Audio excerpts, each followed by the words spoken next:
So 2 years ago today, on this very day, I fell down the side of a mountain in Portugal and broke both of my feet. Now, this was not the way my Camino de Santiago pilgrimage was supposed to go. Some of you know this story. Alone in a strange land, in a remote forest on the side of the mountain, while it was raining hard and there were no other people around, I had no idea what to do. I was lying on the ground in disbelief, and I had to grow my trust quickly that somehow I would make it out alive because no one was coming to get me there. And I remember protesting to the universe that I had trusted that I would be safe on this sabbatical journey. And the universe was breaking my trust. Seemingly, the universe had different plans for me. Now, in hindsight, I realized I had to face these challenging circumstances to grow my trust in life and to truly learn that love is everywhere and to give me the strength to make it through the next 2 years. And at that time, I couldn't foresee how I was going to make it through that situation and heal and get to the other side. So all I could do was surrender to the moment and trust that there was some greater plan to all of this. And much as I was scared and angry and wanted to wish away what was happening, I simply had to accept what was. I had to navigate one moment at a time and be open to everything and trust that I was going to make it through. Looking back, my friends, I got so much from that difficult time. A deeper trust, greater strength and resilience, as well as a growing faith in people, in life, and in love. And it makes me think about what we're going through now as a country and as a world. And I sometimes wonder if this planetary chaos unfortunately has to happen for humanity to evolve. That the dissolution and damage that is being done to our systems, our planet, and to so many people is somehow sadly inevitable before we can wake up and enter a new era of greater consciousness, wisdom, and healing. Now, that's not to say we don't act in the meantime, that we don't do our part to keep moving the world towards the vision that we hope for. Indeed, what's happening now may strengthen our call to rise up, to protect one another and our planet fervently. It may evolve our ability to hope and grow our trust that we will make it through this time together stronger, more resilient, wiser, and more connected as a community and humanity. So when we're in fear and doubt, we somehow have to hold on to that seed of hope and trust. But rather than just sharing my learning about growing trust, I wanted to take this time for us all together to spend the next few minutes in a practice of Lectio Divina around a poem by Rosemerry Wahtola Trommer called Growing Trust. Are you game? So Lectio Divina is otherwise known as sacred reading, and it's an ancient spiritual practice of slow meditative engagement with a text, traditionally sacred readings or scripture. But today we're going to use poetry as a source of wisdom.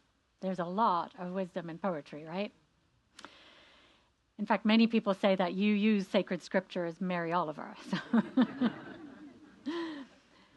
Poetry invites us to listen deeply beyond analysis and open ourselves to insight, meaning, and transformation. So Lectio Divina unfolds in 4 different stages. The first is Lectio, which is reading or listening. We're going to hear the words and just notice what touches you, what stands out to you. Then the second time through, it's meditatio, so we're going to reflect and let the words stir within us, noticing any phrases that resonate for you personally. Then the third time is called oratio, responding. Listen for what life is asking of you in response through this poem. And the final time is called contemplatio, or resting, contemplating. Let go of effort and simply be present with whatever has been stirred inside you, whatever has emerged. So we move through these 4 stages together, creating space for wisdom to arise within us. And it's a way of listening deeply with our hearts. There's no need to analyze or do some kind of dissertation about this poem or interpret. Just listen and let the words flow through you and meet you where you are. Trust that whatever arises in you is exactly what you need in this moment. So let us begin with some centering and 3 deep breaths together, dropping into the silence within.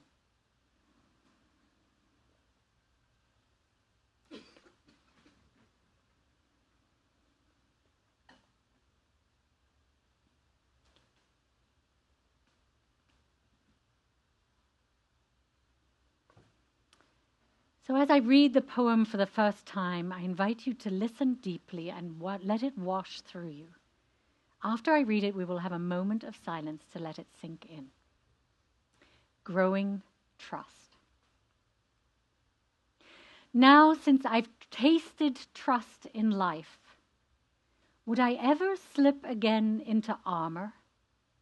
The armor of an insincere smile, sometimes as dangerous as the armor of a sword. Why would I ever try to know what to say, how to act, how to plan, when with 0 effort of my own, life itself will move through me, will rise up in me to meet itself? Of course, like the child I am, I forget this trust. I slip back into habit, believe I need protection, fear I am isolated. But I have fallen in love with life at a time when that might seem impossible. And this strange fact alone seems enough to remind me to ditch the armor, to cast wide my arms, to unsheath my heart and say, yes, life, I trust you. I serve you. Why would I not trust life?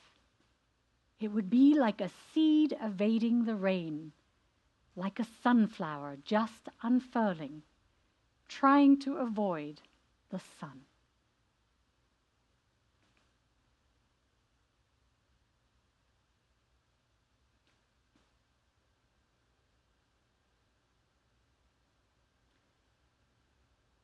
And now for our second reading. I invite you to notice if a particular word or phrase catches your attention. Let it settle into your heart without trying to understand why. And Matt is going to read our poem this time. Growing trust. Now since I've tasted trust in life, why would I ever slip again into armor? The armor of an insincere smile, sometimes as dangerous as the armor of a sword. Why would I ever try to know what to say, how to act, how to plan, when, with 0 effort of my own, life itself will move through me, will rise up in me to meet itself? Of course, like the child I am, I forget this trust. I slip back into habit, believe I need protection, fear I am isolated. But I have fallen in love with life at a time when that might seem impossible, and this strange fact alone seems enough to remind me to ditch the armor, to cast wide my arms, to unsheath my heart and say, yes, life, I trust you, I serve you. Why would I not trust life? It would be like a seed evading the rain, like a sunflower just unfurling, trying to avoid the sun.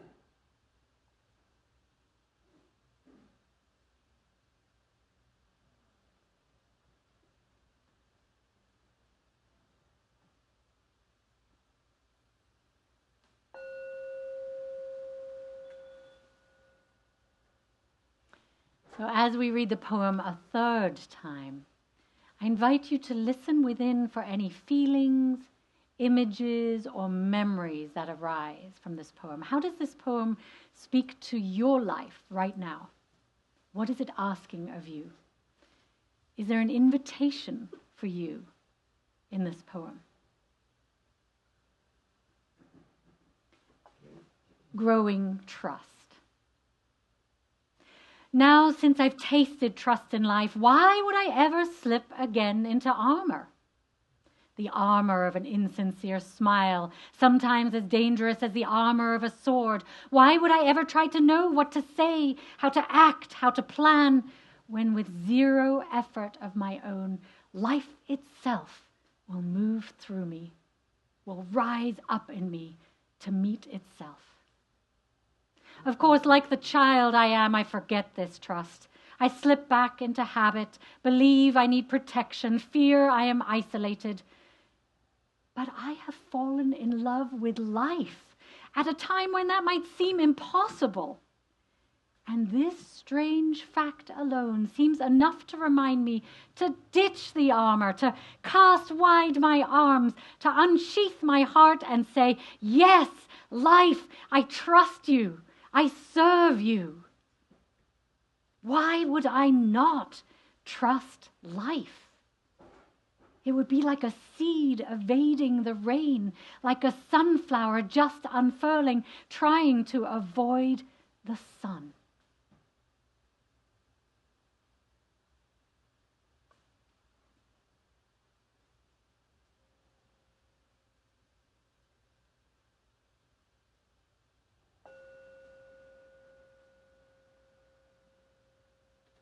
And now Matt will read the poem one last time. And I invite you to be curious and present with whatever has arisen for you, whatever has surfaced. Contemplate any messages on how you might grow trust in your own way. Growing trust. Now, since I've tasted trust in life, why would I ever slip again into armor? The armor of an insincere smile, sometimes as dangerous as the armor of a sword. Why would I ever try to know what to say, how to act, how to plan, when with zero effort of my own, life itself will move through me, will rise up to meet itself? Of course, like the child I am, I forget this trust. I slip back into old habit. Believe I need the protection. Fear that I am isolated. But I have fallen in love with life at a time when that might seem impossible. And this strange fact alone seems enough to remind me to ditch the armor, to cast wide my arms, to unsheath my heart and say, yes, life, I trust you. I serve you. Why would I not trust life? It would be like a seed evading the rain, like a sunflower just unfurling, trying to avoid the sun.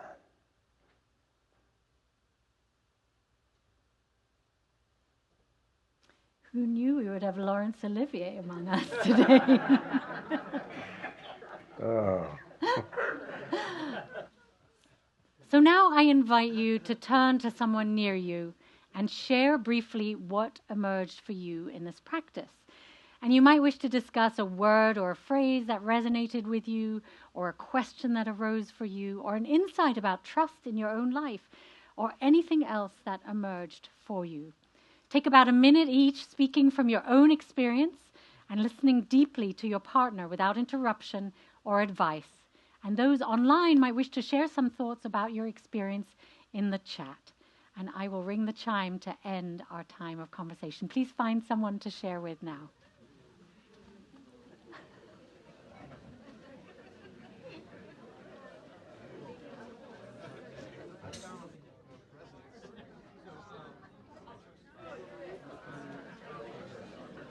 You get the mic.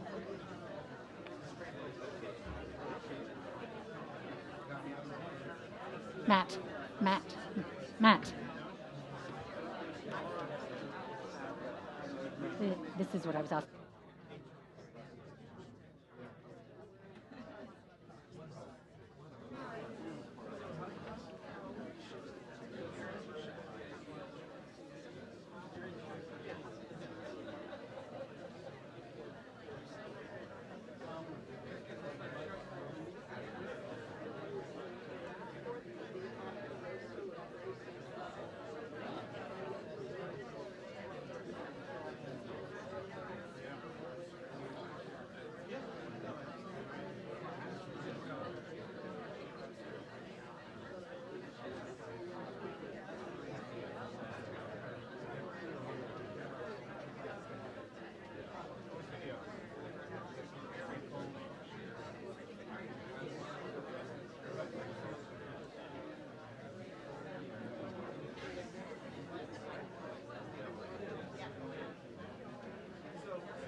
If you can bring your sharing to a close.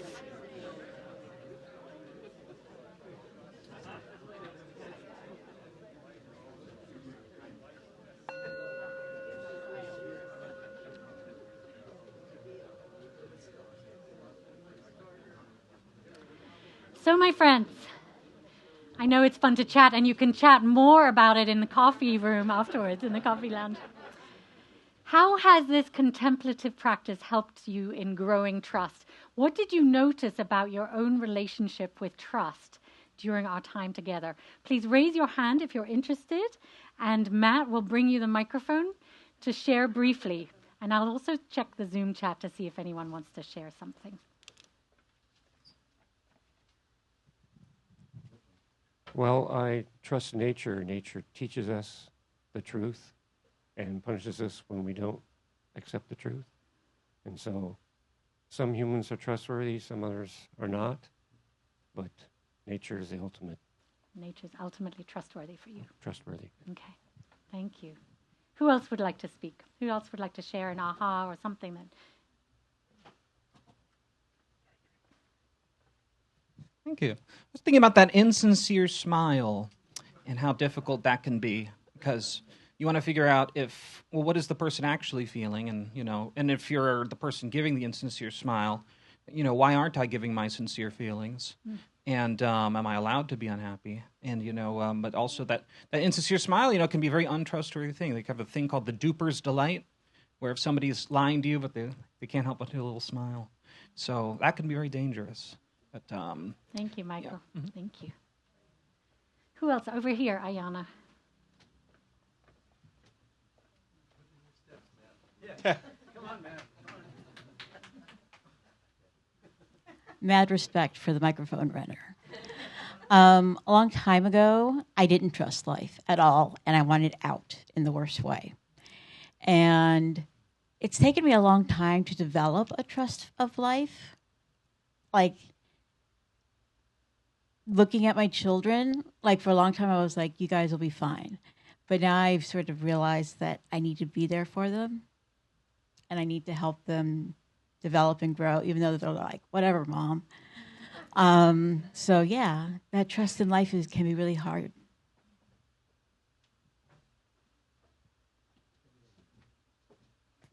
Just the concept of growing trust, and how when things are seemingly going not so well, we can grow trust, and when things are seemingly going well, we can grow trust, and how there's different skill sets in each of those opportunities. Mm-hmm. That really struck a chord with me.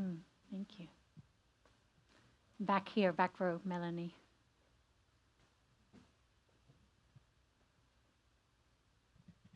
The part that struck me was how easily we revert to our childhood inner feelings about trust and distrust, and how it's so important to remind ourselves that we aren't that little person again, and that we do have power, and that we can trust in life. Thank you. Very important reminder. Anyone else? One last comment. Yes, our birthday girl. Birthday girl. Birthday girl.